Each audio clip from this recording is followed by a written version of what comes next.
Hi everyone, today's live stream. Well, here it is. You asked for it. The 7 deadly grammar mistakes and how to cure them. Until you requested this and told me why, I had no idea that this was something that you guys wanted, but here it comes. The deadly grammar mistakes. Let me go ahead and share my full screen.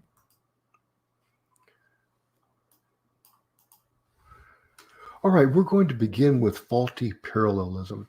And I want you to keep in mind this about these mistakes. I'm calling them deadly because these are just not mistakes of grammatical or punctuation nicety or etiquette. These are the kinds of mistakes that stop your readers dead in their tracks, unable to continue on to really understand what it is you're trying to say. So that's where you get the title, Deadly. And let's take a look at the first deadly one. That is faulty parallelism. Don't let the name scare you. All it means is if two or more elements, and the elements can be a word, a phrase, or a clause, are in parallel, you know what that is, running side by side, equal. They must have the same grammatical form. Let's illustrate. First, the easiest one to understand is parallelism in series. Children who study music must also learn confidence, a noun, discipline, a noun, and oops, to be creative, we need another noun there in order for the 3 items in the list to be in parallel. Confidence, discipline, and creativity. Let's look at another one. This has to do with parallelism in pairs, where poetry features 1, many dashes, and 2, capitalizing. Now, many dashes is a noun phrase. We need another noun phrase. Dashes and how about capitals? Yeah, that'll do it. Parallel items. They will simply stop your reader dead saying, whoa, let me figure this out. And that's not a condition you want to put your readers in. Let's continue with faulty parallelism.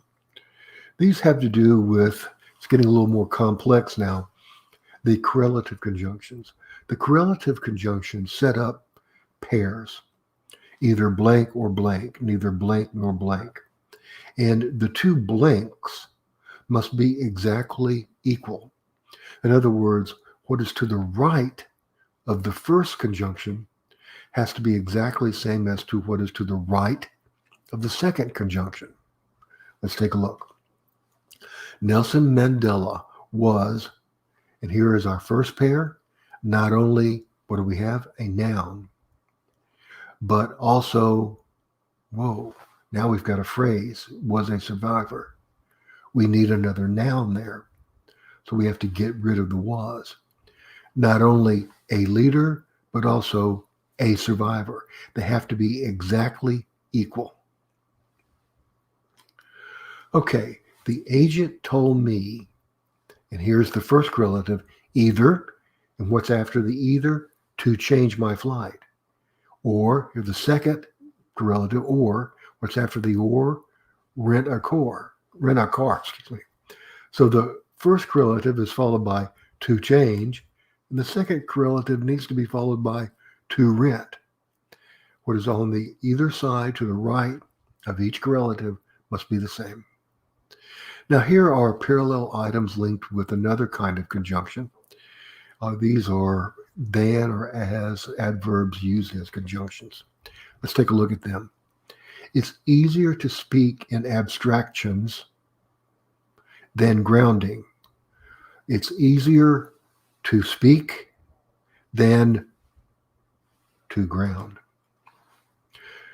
What is to the left of than has to be equal to what is to the right of than. Same way with as. In native cultures, to write down a tribe story, infinitive, is not the same as keeping track, participle. What is to the left of the as must be the same as what is to the right of the as. And so we could change either one, doesn't matter. Writing down is not the same as keeping. writing, keeping. It's those kinds of, let me just finish with this thought. It's those kinds of mistakes that really force your reader to really stop and try to figure out what you mean. It's okay for the reader to stop on his or her own to think about something or to explore something further. It's not okay if your writing makes the reader stop and puts them in a state of puzzlement. Okay, the next deadly error, mixed constructions. Simply that means the two parts of the sentence are mismatched in some way. And the result is you usually have to revise the sentence whole scale. So let's look at this one. For drivers who have a blood alcohol level of 5%. So here we have a very long prepositional phrase. Preposition for, object of the preposition, drivers, modifier of the object who have a blood alcohol level at 5%. One long prepositional phrase. Well, guess what? A prepositional phrase cannot serve as the subject of a sentence. But what happens is with these long constructions especially is that you kind of lose sight or have a tendency to lose sight of basic grammar. Subject, verb, object. Subject, linking verb, predicate. So let's correct it. For drivers who have a blood alcohol level of 5%, the risk of an accident is double. You have to revise these mixed constructions. Drivers who have a blood alcohol level of 5% double their risk. And what both of those do is provide the sentence a concrete subject and finite verb that is otherwise missing in the mixed construction. Another example. When a country elects a new president, is the most important test. Wait a minute. That's a relative clause. A relative clause cannot be a subordinate clause because it is subordinate, cannot be the subject of a sentence.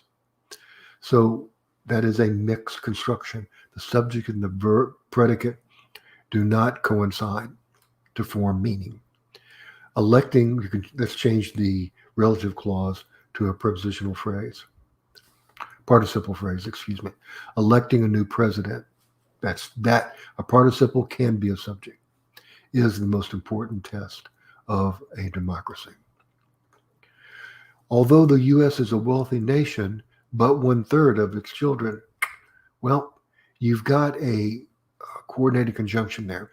And a coordinated conjunction cannot link a subordinate clause with a main clause. A coordinate conjunction can link two main clauses because they're the same. They're in parallel. But it cannot link disparate elements like subordinate clause and a main clause. So you would rewrite to, although the U.S. is a wealthy nation, 1/3 of its children. Let's look at one more. In the first method, and I pulled this example from an actual piece of student writing, and I'll tell you why. In the first method, children learn to recognize entire words. However, then by the second method, in which they learn to sound out words phonetically. Now, this happens a lot in the writing of students who are kind of losing control. It also happens when students are trying to put together two important parts, two separate sentences into one sentence, but they don't know how. And they end up using phrases like than by, an adverb phrase, and phrases like in which, prepositional phrase. So it's like they're really trying hard. Excuse me.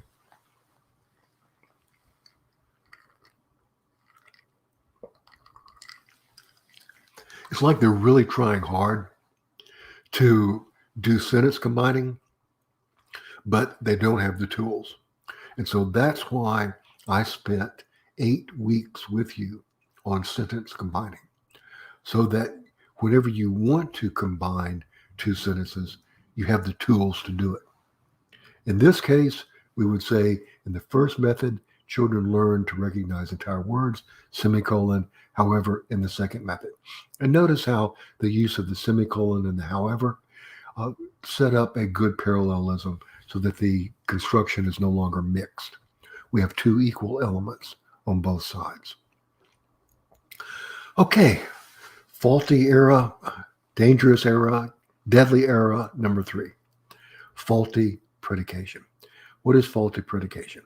It's when a sentence's subject and when its predicate don't fit together logically. There's something missing. Let's take a look. We decided that Alicia's welfare would not be safe. Welfare cannot be safe. So you're trying to say something about Aisha, but it didn't quite come across. How about we decided that Aisha would not be safe? If you wanted to use welfare, you would say something like, we decided that Aisha's welfare would be in danger when hiking alone, would be compromised when hiking alone. Let's look at another one. Under the revised plan, the elderly who now receive a double exemption would be eliminated. Whoops. It's not the elderly, we hope, that who will be eliminated. It is the double exemption. So we have to revise that faulty predication. Under the revised plan, the elderly who would receive a double exemption simply does not adequately form the subject part of that predicate would be eliminated. So we'll go until under the revised plan, the double exemption for the elderly would be eliminated. Faulty predication. Now, one last example. And this happens, probably the most common example of faulty predication. The tax accountant, a very lucrative profession. Whoops. An accountant is not a profession. An accountant is a person. So there's a faulty predication. You'd have to say tax accounting, a very lucrative profession. So it's kind of one of those things where your idea is implied, but not actually the real thing that needs to be stated in order for the subject and the predicate to agree or to fit logically together. Okay, here's the big one. I think is one of the most complex ones that we have. Faulty pronoun reference. Think about what a pronoun does. The pronoun substitutes for a noun, and it forces your reader to think back, most often back, sometimes ahead, but to think back to the noun it is replacing. That mental jump must take place instantaneously. In perception, it's instantaneous, or your reader becomes confused. In other words, if your reader has to pause for more than a nanosecond, which is pretty fast, to figure out the antecedent of that pronoun, you're in trouble. Here's some examples. There are like 4 types of this kind of reference that causes a problem. The first one is ambiguous reference. That's when a pronoun refers to 2 possible antecedents, therefore making your reader guess or simply give up, saying, I don't know which is meant. When Dayu inserted her card into the card reader, it broke. What broke? The card or the card reader? So let's revise that to clarify which is meant. The card reader broke when Dayu inserted her card into it, or Dayu's card broke when she inserted it into the card reader. Ambiguous reference. Here is implied reference. This is where the pronoun does not refer to a specific antecedent. It refers to a word that is implied by the previous construction. Now, there are some times when you can get away with an implied referent or antecedent, but I encourage you never to take that chance. If you always make your antecedents specific, you will avoid problems.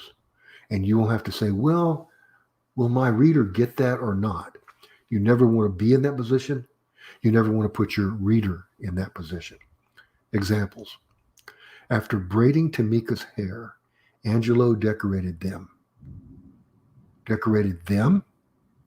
Ah, you see, Them refers to braids, but braids is only implied in braiding. It is a noun that is implied. So you can't refer to an implied one. Go ahead and say the actual noun. Angelo decorated the braids.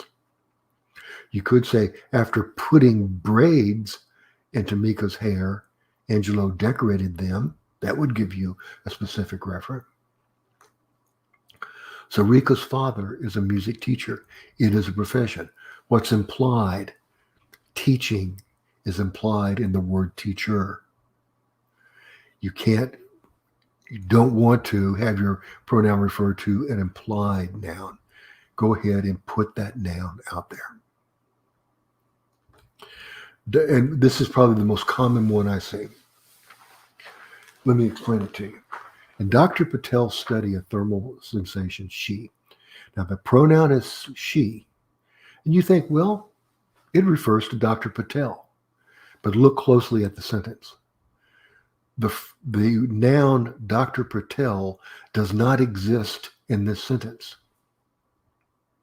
The possessive adjective Dr. Patel's exist in this sentence. Dr. Patel's study is one thing. The she could refer to somebody else who was reading Dr. Patel's study. So you have to go ahead and make those antecedents specific. And in this case, you can do it by simply reversing. In her study of Dr. Patel, in her study of thermal sensation, Dr. Patel focuses on. So here, the pronoun her can refer forward to a specific antecedent, Dr. Patel. Okay.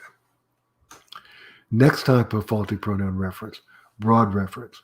This one really does often stop readers dead in their tracks. This, that, which, and it are the most common ones, and broad pronoun reference occurs whenever you attempt to use those words to refer back to the entire idea that is implied in the sentence. Let's take a look. With advertising, pharmaceutical companies gain exposure for their drugs. Patients respond to this. What does this refer to? The advertising, the exposure, the whole strategy, the strategy. That's probably what is meant there. So this cannot refer to the idea or action implied. With advertising, pharmaceutical gain exposure, respond to the ads, to the exposure, to the strategy. You have to figure out what you meant by this and make it specific. The newlyweds were too young to have acquired much wisdom, and does that refer to their youth? Does it refer to their lack of wisdom? Does it refer to both?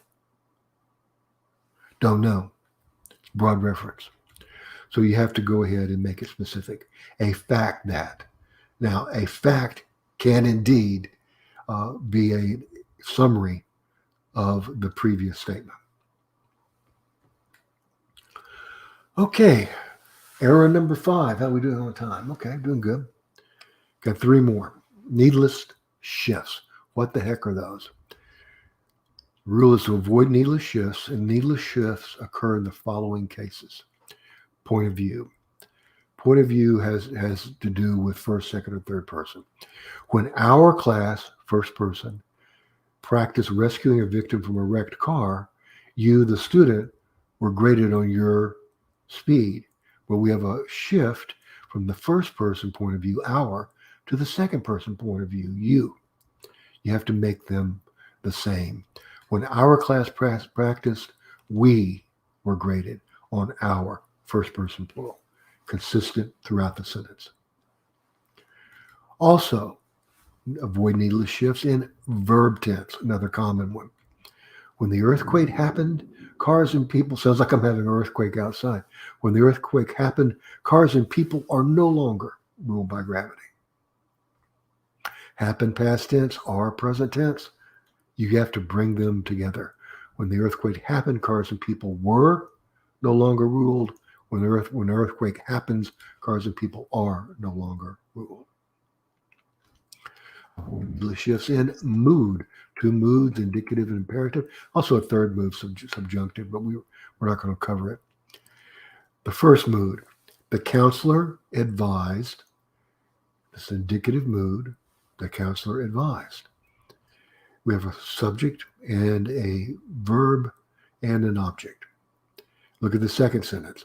Also, plan for prerequisites. That's imperative with the subject you understood.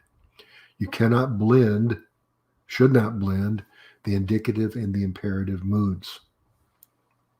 So you would rewrite, the counselor advised extending her courses. She also suggested planning, putting both in the indicative mood. Avoid needless shifts in voice from active to passive. Each participant completes a questionnaire, subject, verb, object. The questionnaire object is then given to the researcher, given by somebody else. It's the passive voice. The copies are forwarded. So the copies is being acted upon. It is the passive voice. The copies are forwarded by someone. The questionnaire is given by someone. You have to make them all passive or all active. A questionnaire is completed, given, and forwarded. All three are in the passive voice. Now, I know some lazy teachers may give you blanket instructions such as avoid the passive voice. And that simply is not the case, especially in academic writing. Now, I can do a presentation on the passive voice for you. I don't want to get into it that much today, but I do want you to know that in academic writing especially, the passive voice can be an essential tool. Can you use the passive voice too much? Yeah, you can use anything too much. But the passive voice by itself is simply another tool to be used appropriately.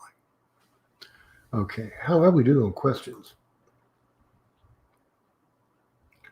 Okay, affected Chris, Rama, hey Rama, Suresh, can you personify welfare? Maybe welfare recipient. Okay, back to needless shifts. Avoid needless shifts in discourse. There is indirect and direct discourse. The patient reported heart palpitations. That is direct discourse. And please run the test. That is direct discourse. Indirect discourse, I'm sorry. So they have to match. The patient reported heart palpitations, subject, verb, objects. And now we have the ask is going to be a second verb for the patient. The patient reported and asked, so that both of them are indirect discourse.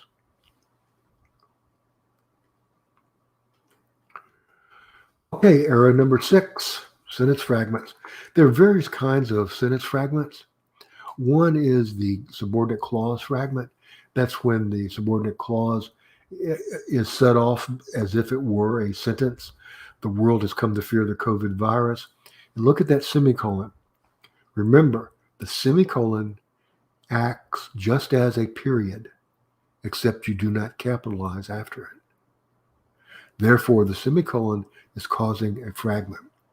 It has to be the world has come to overfear the COVID virus because it is transmitted. Getting rid of the semicolon that was causing the fragment. Another example, population increase and overdevelopment are devastating the environment, so that across the globe, fragile ecosystems are collapsing. The second part is a fragment. It is a subordinate clause used as a fragment. We need to put in, or take out the that in this case, to make it a complete sentence. So across the globe, fragile ecosystems are collapsing. The first that renders it a subordinate clause. Phrase fragments, as the name says, these are phrases punctuated as sentences. The patient displayed symptoms of ALS, an incurable neurodegenerative disease discovered in the 1940s. That phrase is an incomplete sentence, and phrases, when they're used as fragments, can usually be attached. This is where your sentence combining really comes in handy. We can make it into a relative clause, which is an incurable neurodegenerative disease, or we can make it into a positive. Compound predicate fragment. These are especially common whenever the second one presents a predicate of the previous sentence, but is linked with a conjunction like then, which is a kind of adverb clause conjunction. The Galapagos woodpecker, finch, carefully selects a twig of a certain size and shape, then uses this tool to pry. And that's almost a punctuation comma error. Really, there's no punctuation at all, but the writer senses some need for a something there, not realizing that it's simply an adverb clause that is parallel to the previous one. The Galapagos woodpecker, finch, one carefully selects a twig and then uses the tool. And you can put in and there in front of that then if you want to. A list fragment. In 20th century, the South produced some great American writers. The transitions such as, and for example, can really cause this sometimes. And you have to recognize that such as what it is, a conjunction, as a transition word, really, rather than as something that can be subject of a sentence. Another example is setting off a list with a period instead of a colon. Lists at the end of sentences must be set off with colons, as you can see. The last fragment is a transition fragment. Steaming gauge measures a river's height and flow. And here we have the transition in addition to providing residence. So we need to correct that to add a subject for the second part to make it a complete sentence. In addition, it provides. Tannen asserts men and women hold different views. For example, that a woman. Here, that explanation is coming after that transition word.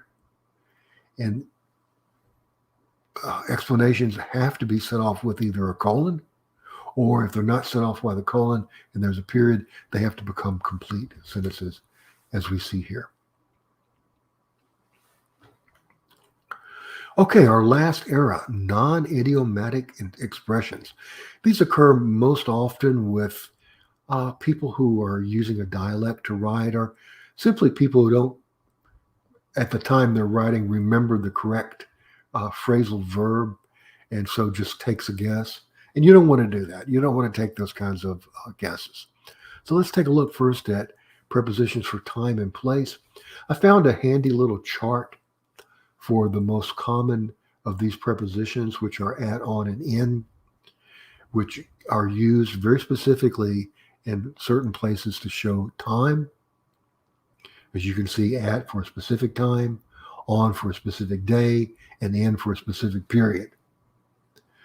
And when showing place, at shows a meeting place, edge, corner, or target, on shows a surface, street, or medium, and in is used for space, location, or medium. So if in a way, if you're not really comfortable with these in your everyday speech, you might want to keep a chart like this handy so that you avoid errors like Ricardo's first class begins on 8 a.m. No, it's, if you look over here with begins, it is at. At is a specific time. You see the first one there. At is used for a specific time. Farmers go to market in Wednesday. If you look at the chart, in is used for a specific period.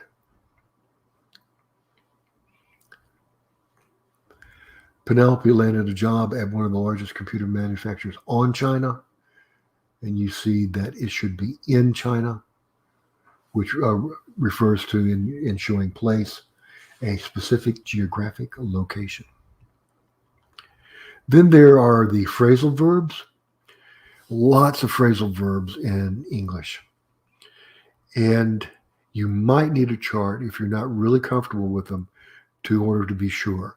Use these charts as if you would use a dictionary. Go ahead and write whatever you think goes there, but then mark it as not being sure. Either have a grammar checker like Grammarly check it for you, or pull out a chart like this and use it as a kind of dictionary so that you don't make errors like company success depends of everyone's effort. A scholar was interested in, we had depends on, interested in. You can see them on the chart there. The hiring committee required 2 weeks to decide on. Interested in, depends on, decide on. Those are all phrasal verbs or concatenative verbs, whatever you want to call them. Okay, that's the end of the slideshow, the end of the presentation. Kind of a long one today, but you asked for it. So let's go back to our questions here.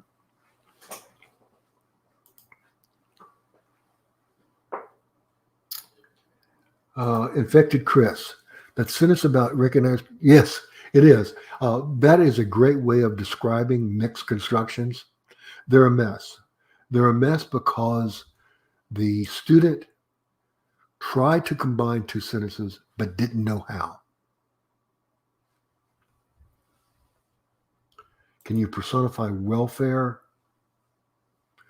Welfare-e? I think welfare recipient is the closest I would get to making welfare into a noun.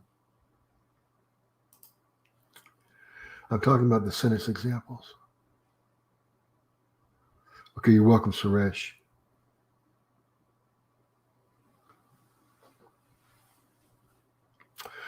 Okay, any other questions? Actually, we have only 4 people here.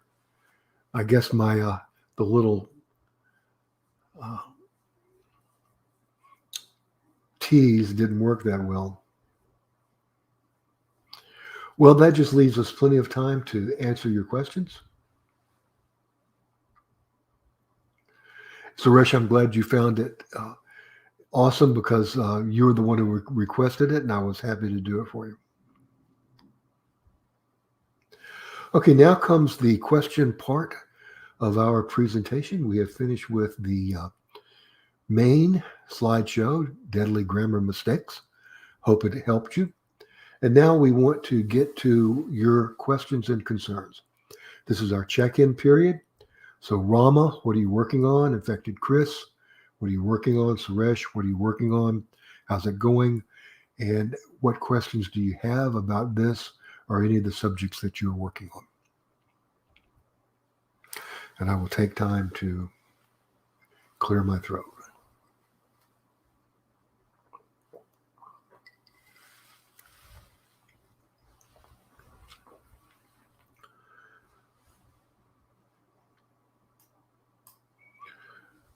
Okay, any questions? We have a like. I think Infected Chris had to leave because of his appointment. So, questions, please.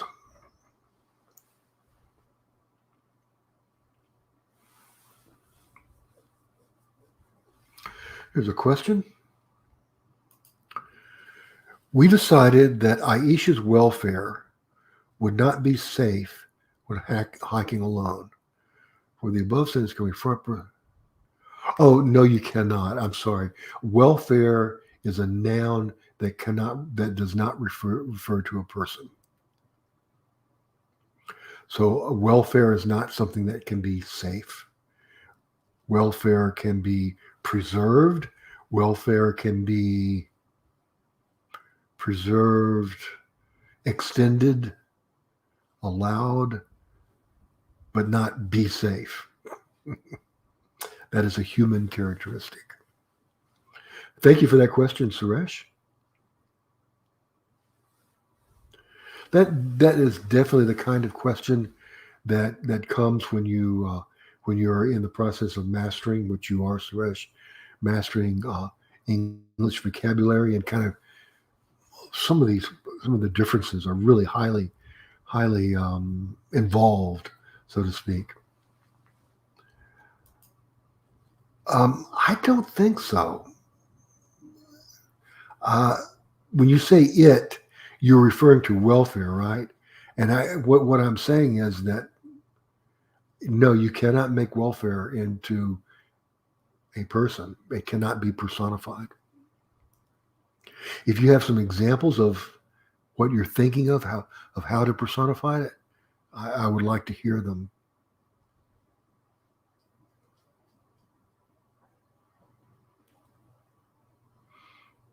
Yeah, hypothetical. Yeah, I think it's that noun that simply does not go with safe. I guess you could say welfare. No, I can't do it. I can't make it go with safe. I'm sorry. It's just one of those vocabulary words that is restricted in that regard. Okay, other questions? Okay, you bet, Suresh.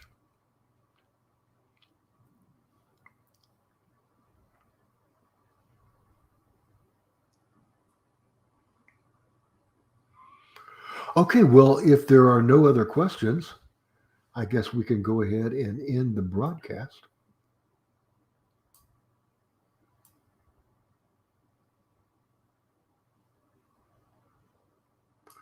Here's Aziza. Hi, I teach academic writing for English as foreign language students. My students make a lot of mistakes in grammar, mechanics, and structure. How can I help them? Well, first, I would say that each one of those is a separate area of study: grammar, mechanics, and sentence structure.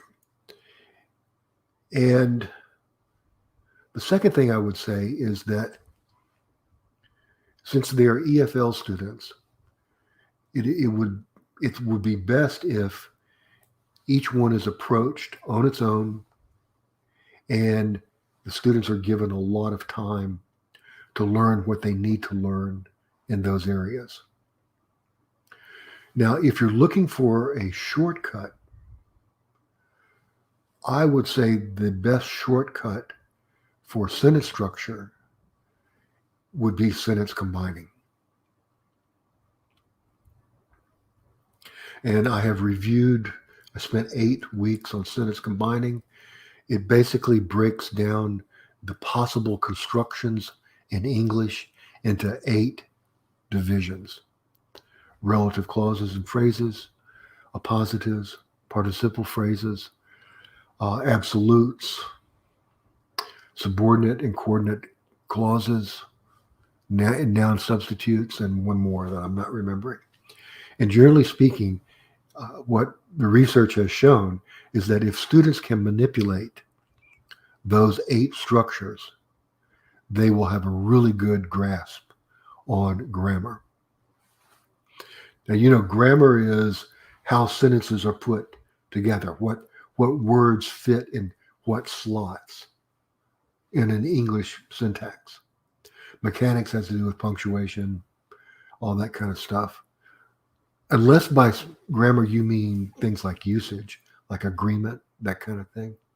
If you mean that by grammar, yeah.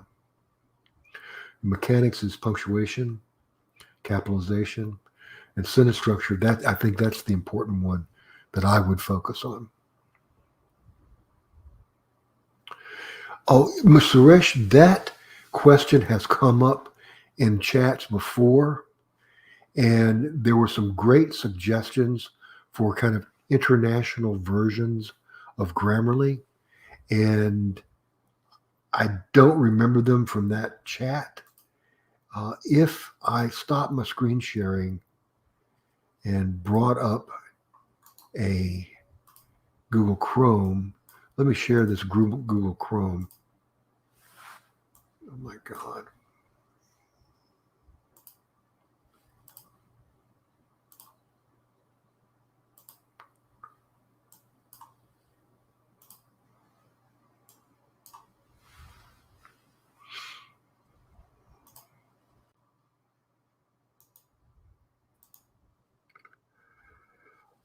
Yeah, let me share my screen. I'm going to go with Google Chrome here. There it is. And let's look up alternatives to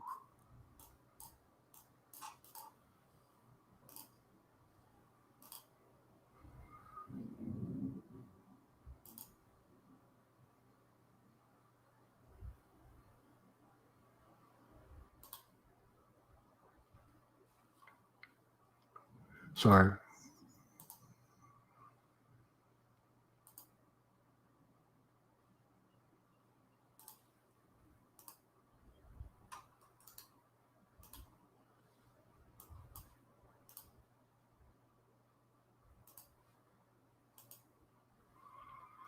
Okay, you should be seeing my Google Chrome now.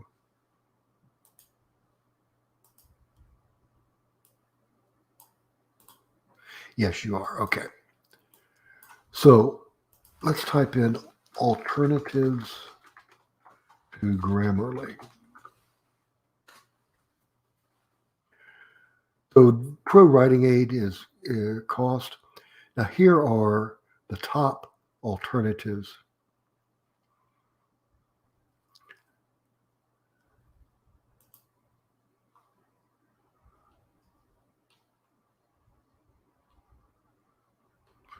Most of them are for pay,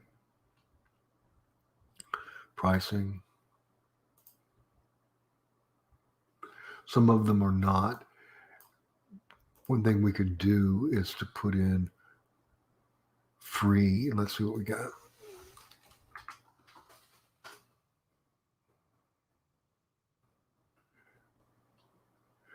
Okay. Of these, I would go with White Smoke. The free version of Pro Writing Aid is not that powerful. It's like the free version of Grammarly. White Smoke is paid. I don't know why they put it in as unpaid. I've used White Smoke before. It's very similar to Grammarly. It's very good. It's a product by Pearson. So you're going to have to go with one of the freebies here. Jetpack, Hemingway language tool. So there you go. I hope that helps, Suresh. Okay. Nikapoon, could you please explain passive voice versus academic writing? How to use it properly? Yeah, I can do a quick thing on it. Let me do a quick version of it. It's really easy to explain.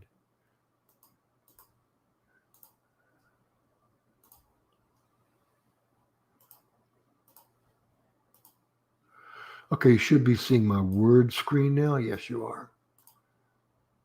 Okay, so let me pump this up so you can see it real good. So we'll say something like, the police caught the robber. Now, that is active voice. It is active voice because the subject, police, is acting on the object. Police, finite verb caught, object robber. Now, with active voice, everything gets switched backwards. The robber was the object, now becomes in subject position.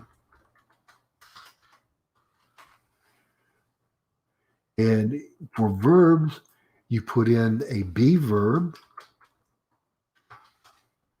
and then you put in the agent clause. Sometimes the agent clause can be deleted. The agent is no longer important. That's how you do it. You reverse subject and object. You add a be verb, and then you add an agent clause if necessary. And that's the simplest way there is to explain the passive voice. How was that? Nick? What a fascinating name, Nick. Where are you from? Nick Apoon. Or Nickch. I don't even know how to say your name. Nickch. Nickcha. Nitcha. Nitchapoon. Nitchapoon. So where are you from, Nitchapoon? And did that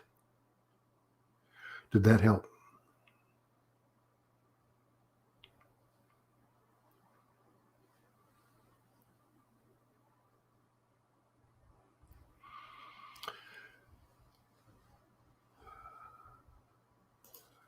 Okay, Suresh, you are welcome.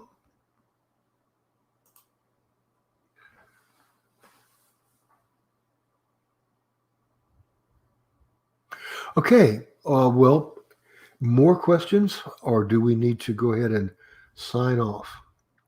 You tell me.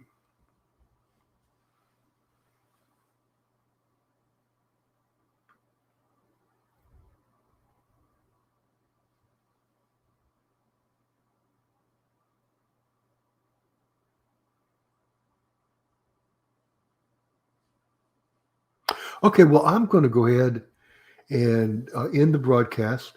Thank you all for coming by. I hope that grammar lesson helped. It didn't scare you too much. Practice those things. Look over the video after this is closed and make sure that you have a handle on each of those 7 deadly errors. Okay, talk to you guys later. You're welcome, Nichapoon.